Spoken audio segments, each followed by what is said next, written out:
Ibu-ibu, sebelum kita mulai, kita menyanyikan lagu Indonesia Raya terlebih dahulu. Kepada Bapak Ibu dipersilakan untuk berdiri, dan kepada Ibu Dina kami persilakan.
Ibu, sebelum dimulai izinkan saya berpantun ya. Dibantu ya ayahnya Ibu. Ya. Kelapangan mengembala keledai. Ya. Bawa unta ke tengah gurun. Ya. Sebelum acara kita mulai, izinkan saya membawakan pantun. Ya. Sekali lagi ya Bu. Ambil kayu untuk membuat meja. Kayu disatukan dengan paku. Sebelum presentasi dibuka, ucapkan salam terlebih dahulu. Assalamualaikum warahmatullahi wabarakatuh.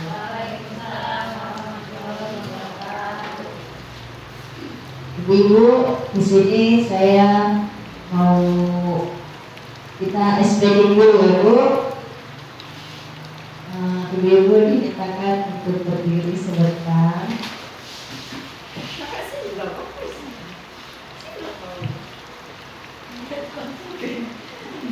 Ibu-ibu, kita executive tepuk-tepuk ya Bu. Tepuk pagi, siang, malam. Kalau pagi tepuknya 1 kali, kalau siang tepuknya 2 kali, kalau malam tepuknya setengah. Berarti nggak bunyi, ya kan Bu? Oke, kita mulai ya Bu. Pagi, pagi, siang, malam. Pagi, pagi, siang, siang, malam. Pagi, pagi, siang, pagi, siang, pagi, malam. Oke, terima kasih. Tepuk tangan dari kiri semua Bu. Oke, sekarang kita tertawa ya Bu. Ya. Buka mulut tertawa 1 kali. Buka mulut tertawa 2 kali. Buka mulut tertawa 3 kali. Buka mulut tertawa tanpa suara. Sekali lagi ya Bu. Yang semangat ya Bu. Oke, biar gak ngantuk karena ini jam lawak. Buka mulut tertawa 1 kali. Buka mulut tertawa 2 kali. Buka mulut tertawa 3 kali. Buka mulut tertawa tanpa suara. Terima kasih, tepuk tangan untuk kita semua ibu-ibu yang baik.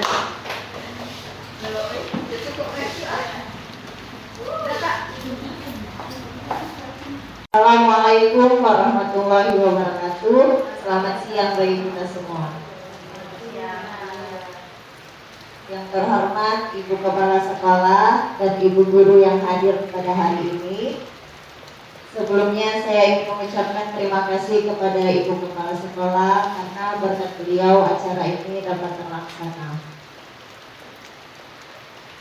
Dan saya juga berterima kasih kepada Ibu Guru semuanya yang di tengah kesibukannya sempat menyempatkan diri untuk memenuhi undangan saya dalam rangka desiminasi modul 1.4 yaitu mengenai budaya positif. Ibu guru semuanya, sebelum memulai saya akan memperkenalkan diri saya. Nama saya Windy Lestari dari UPT SDN 07 Durian, Kecamatan Saibalai, Kabupaten Batubara. Saya berdiri di sini sebagai calon guru penggerak angkatan 11 dari Kabupaten Batubara. Tujuan saya melakukan desiminasi ini tentang budaya positif. Yang pertama, tugas saya untuk melakukan aksi nyata budaya positif ini dilakukan di sekolah masing-masing. Yang kedua, saya ingin berbagi sedikit ilmu kepada ibu-ibu guru apa yang saya dapat dari pendidikan guru penggerak. Karena ilmu yang jika disimpan sendiri tentunya tidak akan bermanfaat. Yang ketiga, untuk melakukan kerjasama dengan ibu-ibu, berkolaborasi karena budaya positif ini akan kita lakukan di sekolah. Apabila cuma 1 atau 2 orang yang melakukannya, tentu budaya positif ini tidak akan berjalan. Jadi kita bersama-sama saling bekerja sama, berkolaborasi untuk menciptakan budaya positif kita di sekolah. Dan saya juga berdiri di depan ini bukanlah saya yang paling hebat, tetapi di sini sama-sama kita belajar atau sharing untuk meningkatkan sekolah kita menjadi yang lebih baik lagi. Oke, tanpa membuang-buang waktu, langsung aja gitu ya ibu-ibu. Tapi oke, kita lanjut ke materi kita ya Bu. Di sini saya akan menyampaikan desiminasi penyebaran pemahaman dan penerapan budaya positif modul 1.4.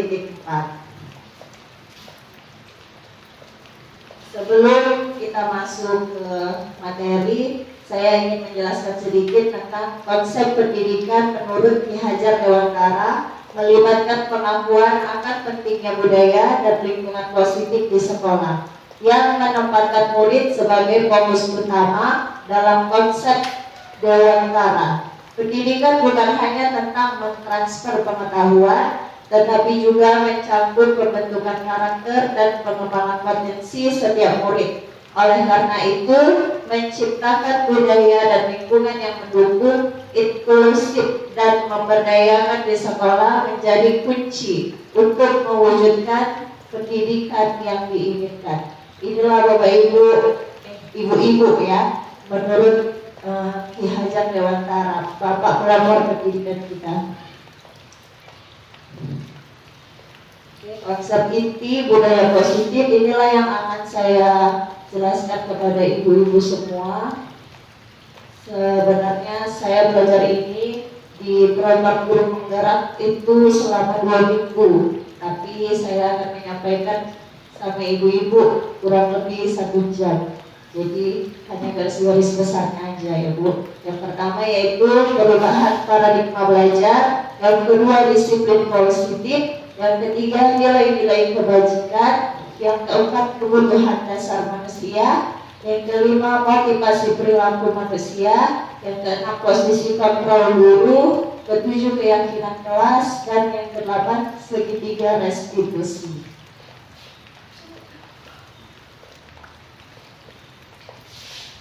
Oke, lanjut. Pembelajaran dengan paradigma baru.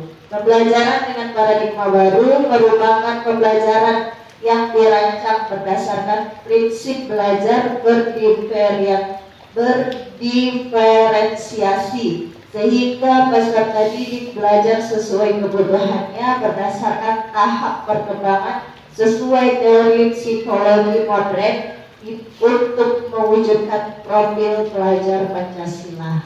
Oke, profil pelajar Pancasila ada berapa Bapak Ibu? Ibu-ibu? 6. Yang pertama apa itu Bu? Iya benar Bu Ija. Yang pertama yaitu beriman bertakwa kepada Tuhan yang Maha Esa dan berakhlak mulia. Karena memang kita harus menanamkan akhlak, ya kan Bu, kepada anak didik kita. Seperti yang kita buat di atas, adab sebelum ilmu. Memang adab itu memang harus lebih penting daripada ilmu. Berilmu kalau tidak beradab sama aja. Ya Bu, yang kedua yaitu mandiri. Ya, setiap anak harus mandiri agar dapat menjalankan kehidupannya ke depannya nanti sendiri. Terus yang ketiga bernalar kritis. Apa itu bernalar kritis Bu? Ya, supaya anak-anak bisa memecahkan jika dia mempunyai masalah dalam pertemanan, masalah dalam pembelajaran, dan masalah nanti di luar itu Bu. Oke, lanjut yaitu kreatif. Kita harus membekali anak didik kita menjadi anak yang kreatif agar mempunyai apa Bu? Mempunyai ya kreativitas. Lanjut yaitu gotong royong. Jadi karena kita hidup bermasyarakat tidak bisa sendiri ya kan Bu. Jadi kita harus saling tolong menolong, gotong royong. Yang terakhir yaitu berkebinekaan global. Karena banyak di sini berbagai macam suku, budaya, agama. Jadi kita harus tetap saling menghargai.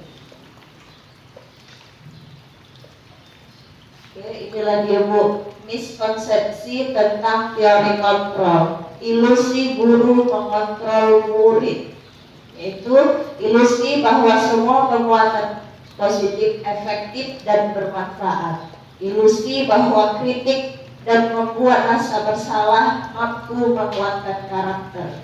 Ilusi bahwa orang dewasa berhak memaksa. Padahal itu semua tidak efektif. Ini dia Bu, miskonsepsi tentang teori kontrol. Menurut stimulus dan teori kontrol. Menurut stimulus realitas atau kebutuhan kita sama, tapi menurut teori kontrol realitas atau kebutuhan kita berbeda. Karena memang kita setiap manusia mempunyai kebutuhan yang berbeda-beda. Begitu juga dengan anak murid kita ya kan Bu. Ada yang kebutuhannya memang sangat berbeda-beda. Ada yang mulai dari EQ, ada yang memang lebih tinggi atau lebih rendah. Jadi kita pun harus memperlakukannya dalam pembelajaran harus berbeda sesuai dengan minatnya gitu ya Bu. Terus semua orang melihat yang sama menurut stimulus, tapi menurut teori kontrol setiap orang memiliki gambaran berbeda. Misalnya kita melihat warna ini, misal Bu Nina bilang warna pink, padahal Ibu Ija bilang warna merah. Jadi kan pandangan orang itu nggak semua sama gitu ya Bu, berbeda. Oke, menurut stimulus kita mencoba mengubah pandangan orang agar sama dengan kita. Menurut teori kontrol, kita berusaha mengubah, memahami pandangan orang lain. Ya, kita tidak bisa mengubah pandangan orang lain supaya sama seperti kita, ya kan Bu? Tapi kita bisa memahami pandangan orang lain. Selanjutnya, perilaku buruk dilihat sebagai suatu kesalahan menurut stimulus. Tapi menurut teori kontrol, semua perilaku memiliki tujuan. Pasti dia melakukan hal itu ada alasannya, walaupun itu tidak bagus. Ya Bu, lanjut, orang lain bisa mengontrol saya, tapi menurut teori kontrol hanya Anda yang bisa mengontrol diri Anda sendiri. Apa bisa Bu orang mengontrol kita? Enggak ya kan? Cuman kita lah, kita yang bisa mengontrol diri kita sendiri. Menurut stimulus, saya bisa mengontrol orang lain. Tapi menurut teori kontrol, Anda tidak bisa mengontrol orang lain. Ya seperti yang tadi, hanya kita yang bisa mengontrol diri kita. Kita tidak bisa mengontrol orang lain. Lanjut, pemaksaan ada pada saat rujukan gagal. Itu menurut stimulus. Tapi menurut teori kontrol, kolaborasi dan konsensus menciptakan pilihan-pilihan baru. Ya, karena memaksa itu memang tidak bagus ya Bu. Jadi harus ada kolaborasi untuk mencari masalah atau solusi apa yang kita hadapi. Terus menurut stimulus, model berpikir menang kalah. Tapi menurut teori kontrol, model berpikir menang-menang. Karena memang sejatinya setiap anak didik mempunyai kelebihan masing-masing. Mungkin dia tidak menang di sini, tapi menang di sini. Pokoknya tidak ada kalah, harus menang-menang di setiap apa namanya Bu? Iya, di setiap tahapannya. Oke, lanjut. Oke, apa makna disiplin positif? Setelah Ibu mendengar kata disiplin positif, apa yang ada di pikiran Ibu?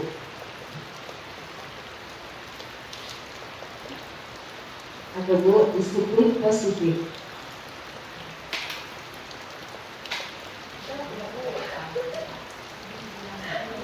Siapa ya? Iya. Menurut saya disiplin positif itu adalah disiplin yang diberikan kepada anak-anak murid kita yang mungkin ya dia memerlukan suatu batasan ya, misalkan dia tidak mengerjakan PR. Apakah kita mau melakukan tindak lanjut kita sebagai guru menghukum dengan kekerasan, atau kita berikan nasihat, atau kita tanya nih dia sebenarnya kenapa ya tidak mengerjakan PR dan mencari solusi bersama dengan si anak. Menurut saya mencari solusi bersama dengan si anak merupakan disiplin positif tanpa melibatkan kekerasan seperti zaman-zaman dahulu seperti itu. Iya, benar sekali Bu. Jadi disiplin positif itu berasal dari kata disiplina yang artinya belajar, ya kan Bu? Disiplin mengacu pada disiplin diri yang memiliki tanggung jawab terhadap apa yang dilakukannya berdasarkan nilai-nilai yang diyakini. Jadi disiplin positif merupakan salah satu cara penerapan disiplin yang bertujuan untuk menumbuhkan kesadaran serta memberdayakan peserta didik tanpa imbalan penghargaan atau reward, ancaman dan hukuman. Karena memang Segala sesuatu yang dilakukan hanya untuk mengharapkan imbalan atau hadiah itu gak bagus ya kan Bu. Misalnya datang cepat nanti ibu kasih tas. Jadi dia datang cepat bukan karena kesadaran diri, tapi karena tas itu, ya kan? Nah, jadi memang kadang kurang tepat pemberian hadiah atau reward. Ya, sebagai pendidik, tujuan kita adalah menciptakan peserta didik yang memiliki disiplin diri sehingga mereka berperilaku mengacu kepada nilai-nilai kebajikan universal dan memiliki motivasi intrinsik dalam perubahan perilaku arah yang lebih baik. Oke, lanjut. Nilai-nilai kebajikan. Nilai yang disepakati bersama lepas dari suku, bangsa, agama, bahasa maupun latar belakangnya. Contoh nilai kebajikan, institusi atau organisasi. Sebenarnya ada banyak, cuman di sini saya ambil 3 Ibu.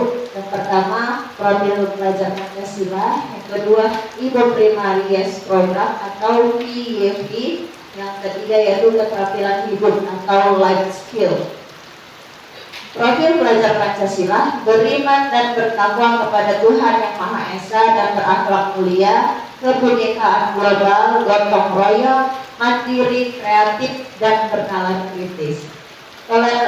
Kalau menurut PIEV yaitu toleransi, rasa hormat, integritas, mandiri, menghargai, antusias, empati, keingintahuan, kreativitas, kerjasama, percaya diri, dan komitmen. Keterampilan hidup atau life skill dapat dipercaya, lurus hati, pendengar yang aktif, tidak merendahkan orang lain, dan memberikan yang terbaik dari diri. Lanjut Bu, inilah dia kebutuhan dasar manusia. Karena kita memang memiliki kebutuhan dasar, adalah segala sesuatu yang kita lakukan untuk mendapatkan apa yang kita inginkan. Seluruh tindakan yang kita lakukan memiliki tujuan tertentu, dan semua usaha terbaik yang kita lakukan adalah dalam rangka agar kebutuhan dasar kita terpenuhi dengan baik. Di sini ada 5 kebutuhan dasar manusia. Yang pertama, bertahan hidup, terus kesenangan, kebebasan, kasih sayang dan rasa diterima, dan penguasaan. Jadi 5 dasar kebutuhan manusia yang bertahan hidup. Apa itu Bu? Kandang, pangan, papan.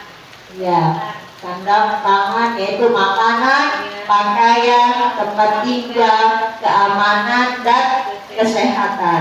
Karena kita memang memerlukan itu. Yang kedua yaitu kasih sayang dan rasa diterima. Karena setiap manusia pasti ingin diterima dimanapun ya kan Bu. Begitu juga dengan murid kita. Jadi rasa diterima, diperdulikan, berbagi, kerjasama, menjadi bagian dari kelompok. Yang ketiga yaitu penguasaan. Penguasaan harga diri, keinginan untuk dianggap, memimpin, berprestasi, diakui dan didengar. Karena memang sakit ya Bu kalau nggak didengar. Jadi memang ya begitulah Bu kehidupan. Lanjut yaitu kebebasan. Apa itu kebebasan Bu? Ya, mandiri, memilih pilihan, mencoba hal baru, mampu mengendalikan arah dirinya, bukan dikendalikan oleh orang lain ya kan Bu. Kita mengarahkan diri kita sendiri. Dan yang terakhir itu kesenangan. Karena setiap orang butuh kesenangan, bermain, humor, antusiasme, dan tertawa. Ini motivasi perilaku manusia, yaitu motivasi ekstrinsik. Yang pertama untuk menghindari ketidaknyamanan atau hukuman. Kedua untuk mendapatkan imbalan atau penghargaan dari orang lain. Ketiga untuk menjadi orang yang mereka inginkan dan menghargai diri sendiri dengan nilai yang mereka percaya. Inilah Bu, ada sebagai hukuman, konsekuensi, dan restitusi. Karena memang beda hukuman dengan konsekuensi, beda ya kan Bu. Hukuman tidak terencana atau tiba-tiba. Murid tidak tahu apa yang akan terjadi dan tidak dilibatkan. Bersifat satu arah, berupa fisik, psikis, hukuman. Kalau konsekuensi terencana atau sudah disepakati sesuai peraturan. Murid yang telah dibuat tidak nyaman, sikap guru memonitor murid selalu. Yang ketiga, restitusi. Proses menciptakan kondisi bagi murid untuk memperbaiki kesalahan. Proses yang kolaboratif mengajarkan murid untuk mencari solusi sendiri.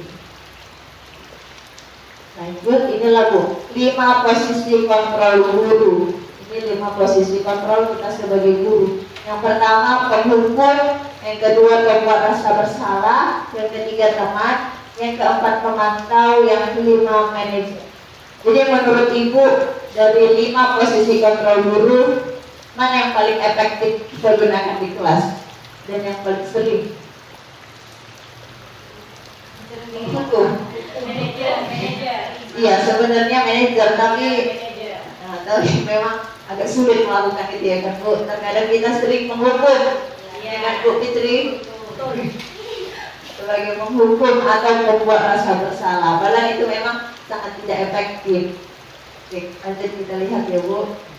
Oke, di sini ada mari berlatih hukuman atau konsekuensi. Jadi saya ingin bertanya sama ibu-ibu, di sini ada pertanyaan. Nanti kita memilih dia hukuman atau konsekuensi yang menurut ibu-ibu. Yang pertama, lari mengelilingi lapangan basket 2 kali karena terlambat hadir ke sekolah. Hukuman atau konsekuensi Bu? Hukuman. Oke, ingat ya Bu, nanti kita cek. Yang kedua, membersihkan coretan yang dibuatnya di meja tulis. Oke, konsekuensi. Nomor 2. Nomor 3, murid diminta untuk push up 15 kali karena tidak menggunakan masker di sekolah.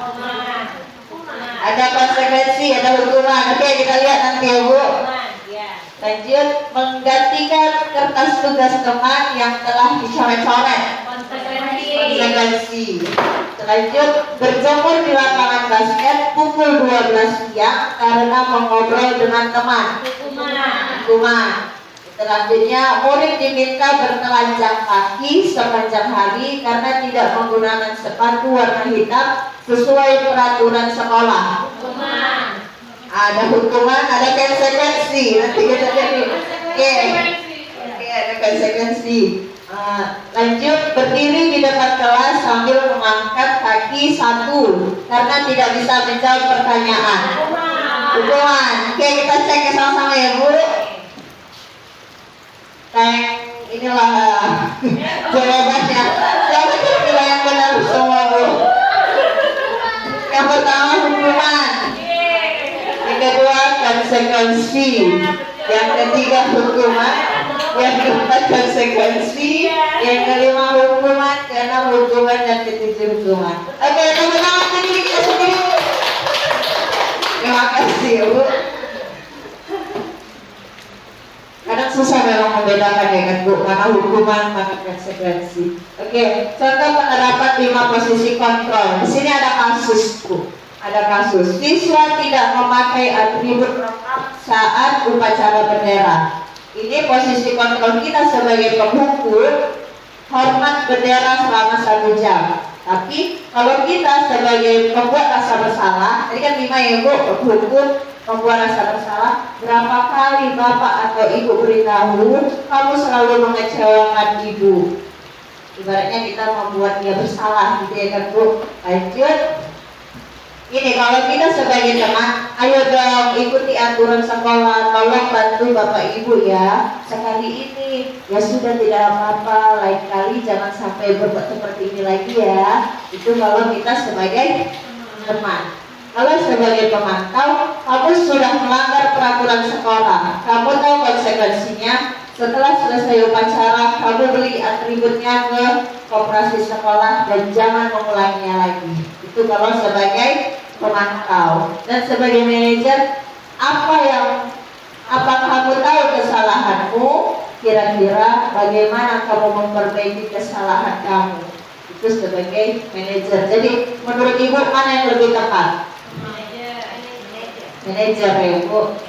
Karena kalau hukuman sebentar aja itu. Kalau membuat rasa bersalah, saat itu aja dia merasa bersalah, sudah hilang rasa bersalahnya, diulangi lagi. Dia kan Bu, sebagai teman, nanti dia akan memulainya lagi.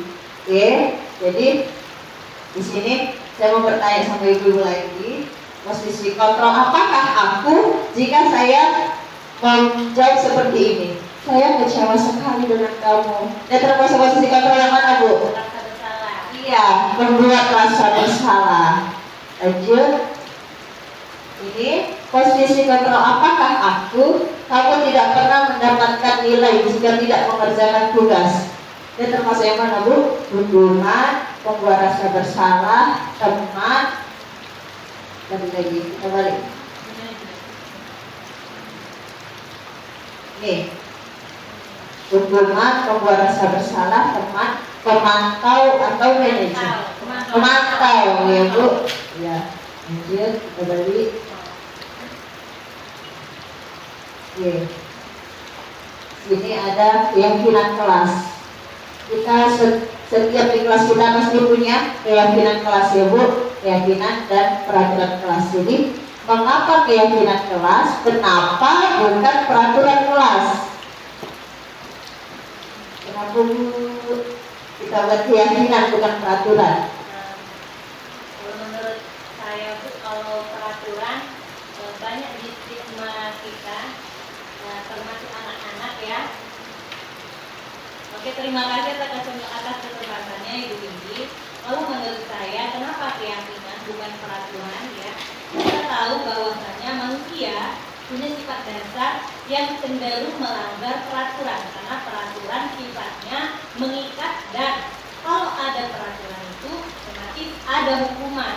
Kalau keyakinan itu adalah bagaimana kita menyampaikan dan membuat keyakinan pada diri anak di kelas kita ya, supaya itu semua adalah kesepakatan kita. Apapun yang terjadi, tindak tanduk kita itu merupakan kesepakatan bersama. Peraturan cenderung dibuat oleh guru saja, sementara keyakinan dibuat bersama dengan siswa. Terima kasih. Ya, boleh beri tepuk tangan Bu. Aplus. Terima kasih Bu Salwa atas jawabannya. Benar sekali Bu, memang. Kenapa bukan peraturan kelas? Peraturan kelas memang dibuat sendiri oleh gurunya dan ada konsekuensi ya kan Bu. Sedangkan keyakinan kelas dibuat oleh warga sekolah atau kita satu kelas, guru dan murid. Kita buat kesepakatan. Apa ini? Jika terlambat datang ke sekolah, ke kelas, ini konsekuensinya, dan itu memang disepakati oleh anak-anak gitu ya Bu. Ya benar sekali, terima kasih Bu. Oke, inilah bentuk keyakinan kelas yang saya buat di kelas. Yang pertama bersifat abstrak, berupa pernyataan universal. Tiga, dibuat dalam pernyataan positif yang dapat sedikit saja agar lebih mudah diingat. Gak perlu banyak-banyak ya Bu, biar yang penting-penting aja untuk anak itu. Selanjutnya sesuai dengan kondisi kelas dan sekolah sehingga mudah diterapkan. Terus semua warga sekolah atau warga kelas dilibatkan saat membuat keyakinan kelas. Jadi bukan hanya gurunya aja, tapi semua berserta murid-muridnya. Jadi anak-anak itu lebih semangat gitu ya. Oke, lanjut. Kita masuk ke segitiga restitusi. Ini pemecahan masalah kita terhadap murid kita. Guru yang berperan sebagai manajer menerapkan segitiga restitusi dalam penyelesaian masalah melalui 3 tahap. Yang pertama, menstabilkan identitas, memvalidasi tindakan yang salah. Ketiga, menanyakan keyakinan dengan tujuan mengarahkan murid menjadi pribadi yang mandiri dan bertanggung jawab. Lanjut, tadi kan ada 3. Yang pertama, menstabilkan identitas. Berdasarkan prinsip membuat kesalahan adalah bagian dari proses pembelajaran. Yang pertama, ada pertanyaan yang kita buat untuk anak kita. Dibuat, setelah itu salah itu wajar. Kedua, tidak ada manusia yang sempurna. Selanjutnya, Bapak Ibu juga pernah melakukan itu. Yang keempat, Bapak Ibu tidak mau mencari siapa yang salah, tapi Ibu mencari solusi dari permasalahan ini. Yang kelima yaitu kamu berhak merasa begitu, karena memang setiap anak mempunyai haknya masing-masing. Selanjutnya, validasi tindakan yang salah. Berdasarkan prinsip setiap perilaku berupaya memenuhi suatu kebutuhan tertentu. Yang pertama, kamu pasti punya alasan melakukan hal itu, padahal kamu tidak bisa melakukan yang lebih buruk dari ini ya. Kedua, kamu patut bangga karena telah melindungi sesuatu yang penting buat kamu. Yang ketiga, kamu melakukannya karena mempertahankan sesuatu yang penting bagi kamu. Karena memang terkadang anak murid diganggu karena barangnya, dia mempertahankan barangnya, terus jadi dia marah kepada temannya, gitu ya kan Bu? Jadi dia melindungi barang yang penting baginya. Selanjutnya, menanyakan keyakinan. Berdasarkan prinsip teori kontrol, bahwa pada dasarnya kita termotivasi secara intrinsik, yaitu apa keyakinan kelas kita, nilai-nilai apa yang telah disepakati bersama, seperti apa gambaran sebuah kelas yang ideal menurut kamu, kamu ingin menjadi orang seperti apa. Itu biasanya yang kita tanyakan kepada anak didik kita.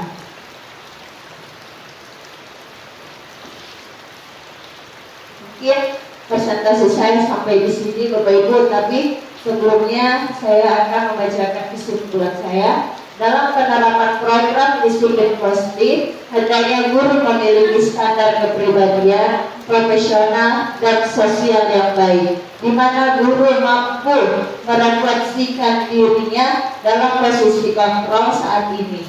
Bagaimana perjalanan dirinya sebagai amok atau manajer yang menuntut murid-muridnya menjadi insan yang mandiri, merdeka, dan bertanggung jawab. Inilah standar nasional pendidikan kita ya Bapak Ibu. Ada yang ingin ditanyakan Bapak Ibu? Oke, terima kasih. Mungkin sampai di sini aja hasil presentasi dari saya. Dan saya ucapkan ribuan terima kasih kepada ibu-ibu semua yang sudah meluangkan waktunya untuk menghadiri undangan saya. Dan lebih dan kurang saya mohon maaf. Wabillahi taufiq wal hidayah. Assalamualaikum warahmatullahi wabarakatuh dan selamat siang.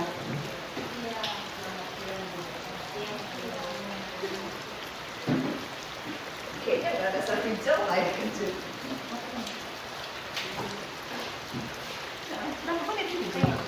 33 menit.